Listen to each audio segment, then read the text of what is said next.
What's up guys? Okay, so on today's video, what I wanted to talk to you about was my race that I did last weekend, and I did the Venice half marathon. And I guess ultimately I just wanted to go over my race, how I felt during the race, how I kind of nailed down my time, what I wanted to go for. And I'll be honest, like right up front, it wasn't ideal. So the temperature on race day was 67 degrees Fahrenheit. And as I was driving to the race, the car temperature was telling me it was 70 degrees Fahrenheit, which is about 21 degrees Celsius. So also 100% humidity, so pretty toasty. So I knew that it wasn't going to be ideal. I knew I was going to have to make some adjustments to my pace, because if I went out at a pace that I thought I was capable of, it's likely that I would blow up in temperatures like that. And of course, I wanted to avoid that at all costs. So when I got there, I did put my time into a temperature calculator and it slowed my pace. Oh, I'm getting ahead of myself. So I thought that I was in 127 shape. In an ideal world, I would have been running to run a 127 half marathon, but because of the high temperatures,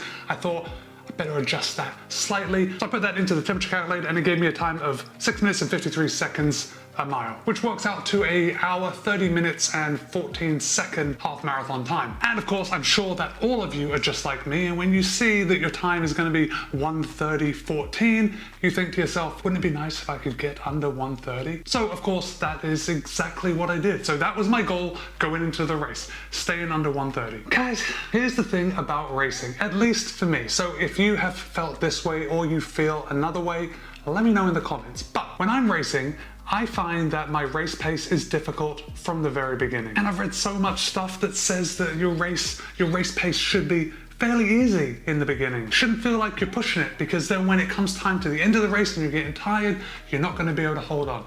That isn't really how it works for me. I find that my pace seems too fast to hold on to almost from the very beginning. And this race was no exception. So this race started out at 6:30 in the morning, and I took off with the front runners. There was a 5K and a half marathon going off at the same time. And of course, the 5K runners, they peeled off pretty quick. And it was at that point that I looked down at my watch and I saw my heart rate. And I saw my heart rate at, I think it was 158. And I thought, oh, that's a bit high. That's a bit high for only being in the first 10 minutes of the race. And of course, those thoughts start creeping in. I think, can I hold on? Can I hold on to this? But at this point, I was already committed. Slowing down really wasn't an option until I absolutely had to. So I decided to forge ahead. Now here's the thing. Here in South Florida, it's generally very flat. But on this course, there were a couple of ups. Now for those of you that live in hilly areas, a couple ups, that's nothing. You take it in stride. I don't take it in stride, and I find them very challenging. So the first drawbridge really wasn't a big deal. I mean, it was up, but it was in the first 2 miles of the race, so, you know,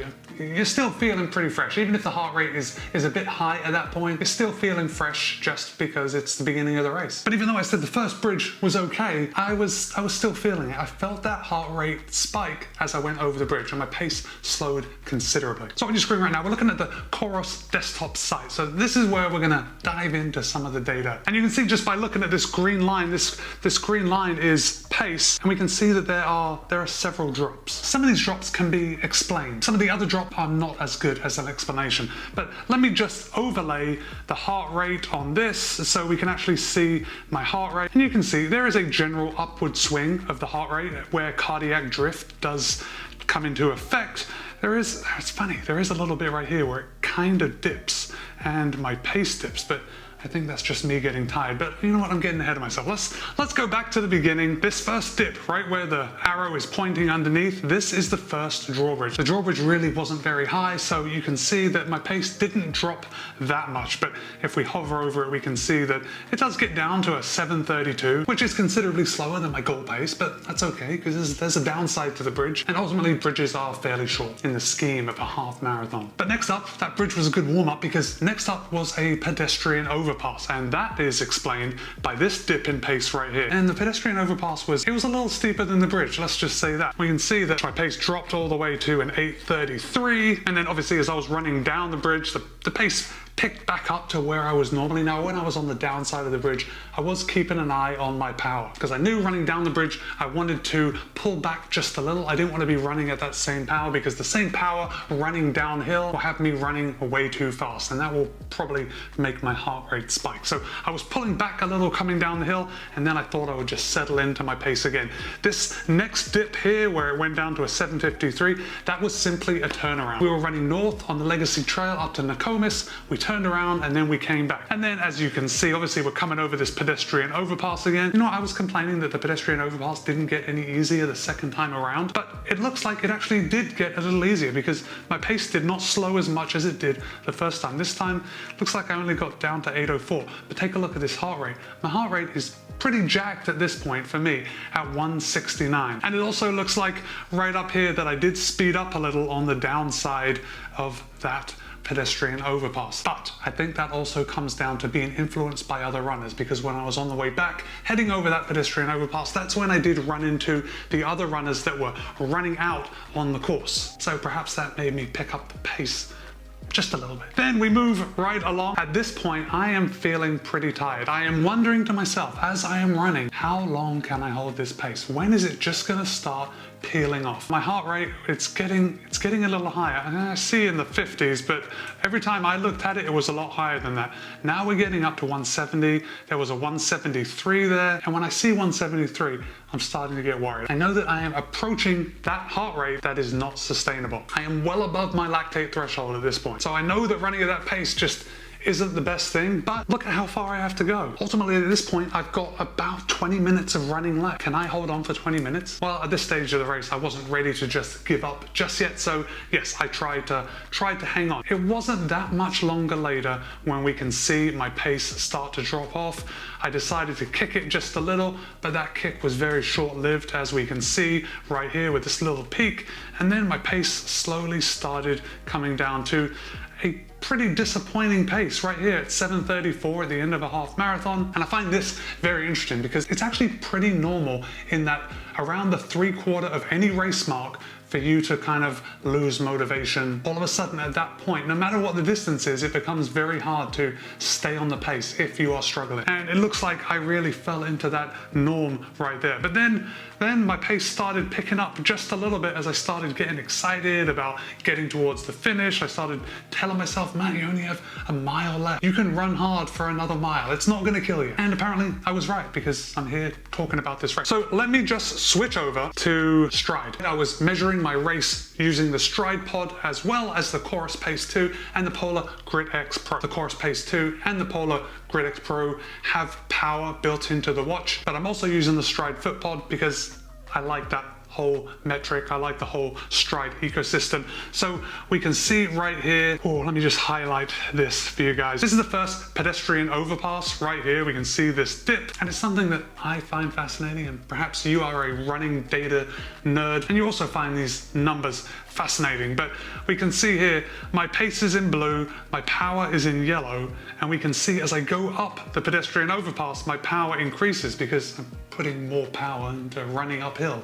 That makes sense to you, right? At the same time, my pace decreases substantially. And then as I come over the top, we kind of meet in the middle, and then my pace increases and my power decreases as I'm going downhill. And this is all very intuitive. This is just intuitive data that I'm showing you, and yet I still find it fascinating. Here is the turnaround. This is where I just had to slow to run around a cone, and then we come back over the second time over the pedestrian overpass. So guys, I have to tell you that, listen, this race was very hard from the beginning, and in my experience, this is how races are, at least for me. Maybe a marathon is a little different because in the beginning of a marathon, I am running quite a bit slower, and if I'm running a sustainable pace, it doesn't always seem hard at the very beginning. But for a half marathon and shorter, it's always hard. And at the end of this race, I gotta tell you, I wasn't the happiest runner. Of course, I was immediately the happiest runner as soon as I got to stop running, but that high heart rate and putting in that effort, ooh, it's satisfying and not at the same time. You feel me? So with all that said, how I was feeling bad about my pace, how I was feeling like my pace wasn't sustainable from the very beginning, it turns out, and this is something I want you to take with you,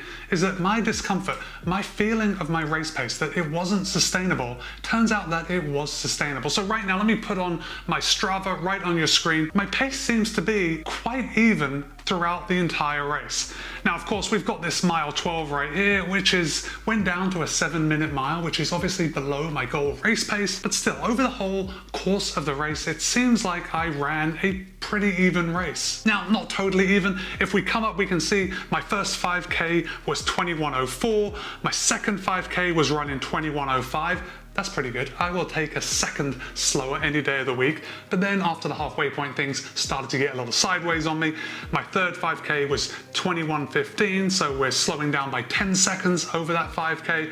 And then finally, not surprisingly, the last 5K was my slowest at 21:26. And I've got to say that 21:26 is probably due to that kind of 75–80% mark of the race where I slowed down and I was really having to dig deep just to keep running. That is probably due to that. If I was able to hold on to the pace just a little bit more, I probably would have run even more even. And of course, right here on the end, we can see this little thing, this little 0.1 of a mile. Managed to kick it just a little, and we can see it's higher than just about everything else. So that's nice. At least I had a little finishing kick. And of course, I want to hear from you. I want to know. Now we're talking about any race distance at this point. I want to know about your perceived effort, because I cannot think that I am the only one that has a hard time as soon as the gun goes off. Now, obviously the beginning is easier than the end of the race, but at the beginning of the race, when I'm kind of measuring out my pace to think, yeah, this is how fast I want to run, it often surprises me how difficult it is and how bad I feel about that pace. And I want to hear from you. I want to know if you feel the same way. Or do you just run so it feels good in the beginning because you know you're going to be struggling to hold on later on? I guess we'll call that the question of the day. Write in the comments. Let me know. I'd love to hear about it. What I'd really love to hear is that I'm not the only one that finds a race difficult as soon as it starts. Now, the way I justify this to myself is by saying that, Matt, a race isn't supposed to be easy. You know, if you didn't want to be in pain, you would just sit on the sofa and do nothing. And perhaps that's a good attitude, and perhaps that's me just justifying running too hard in the beginning of the race. For all I know, perhaps if I slowed down considerably, I'd be able to run faster as the race went on. It's highly unlikely that I'm going to change right now and run out really slow at the beginning. Thanks for staying all the way to the end of the video. Be kind, be happy, run well. I'll see you in a couple of days.